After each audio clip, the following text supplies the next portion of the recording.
On a foggy evening in London, where the mist clung to the cobblestone streets and shadows danced under the dim glow of gas lamps, a renowned scientist named Dr. Alistair vanished without a trace. He was famous for his work in botany, particularly in the study of rare and mysterious plants. That evening, Dr. Alistair was last seen leaving his study. The room was filled with strange specimens and notebooks brimming with discoveries. But something was different that night. His coat was missing from its usual hook. His favorite hat lay untouched on the desk, as if he had left in a hurry. The next morning, Dr. Alistair's assistant, Miss Clara, arrived at the study. She found it eerily silent. The tea she had prepared for him the night before was cold. The fire had long gone out. But the most peculiar thing was a single red flower, placed neatly on his desk. A flower Miss Clara had never seen before. Its petals glowed faintly under the morning light. Word of Dr. Alistair's disappearance spread quickly. It wasn't long before Inspector Grant, a detective known for his sharp mind, was called to investigate. Upon arriving at the study, the first thing he noticed was the flower. "A red moon orchid," he murmured, recognizing it immediately. "But these are extinct, or so we thought."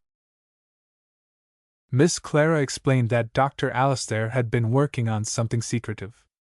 A project involving a rare plant species. Whenever she asked about it, he would divert her attention elsewhere. The only clue he left behind was a notebook filled with sketches of the red moon orchid. But the last few pages were torn out, leaving their contents a mystery. Inspector Grant's investigation led him to a forgotten greenhouse on the outskirts of London. Dr. Alistair had once conducted experiments there. The greenhouse was overgrown with ivy. Its glass panels were cracked and dirty. Inside, the air was thick with the scent of damp earth and rotting leaves. But amidst the decay, the inspector found a hidden door leading to an underground laboratory.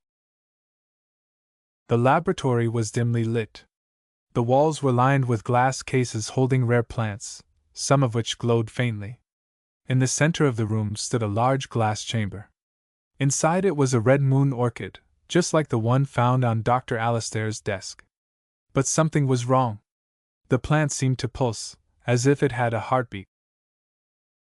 Beside the chamber lay a journal in Dr. Alistair's handwriting. It detailed his discovery of the red moon orchid and its strange properties. The journal spoke of an ancient legend, a flower that could grant unimaginable knowledge, but at a terrible cost. The last entry was chilling. "Tonight, I test the final hypothesis. If I do not return." As the inspector read the final words, a cold breeze swept through the laboratory, extinguishing the lights. Suddenly, the glass chamber cracked open.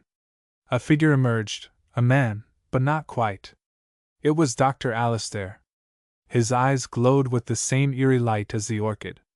He looked at Inspector Grant with a gaze that pierced through his very soul. "I have seen things no man should see," Dr. Alistair whispered. His voice trembled with fear and awe. "The orchid, it showed me everything. But now it's too late.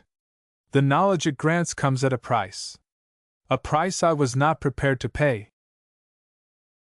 Inspector Grant watched in horror as Dr. Alistair's body began to wither. His skin turned as pale as the flower's petals. The scientist collapsed, leaving behind only the orchid, which continued to glow faintly in the darkness. The inspector knew then that some mysteries were never meant to be solved. The disappearance of Dr. Alistair became a legend in London. A tale whispered among those who dared to seek the unknown.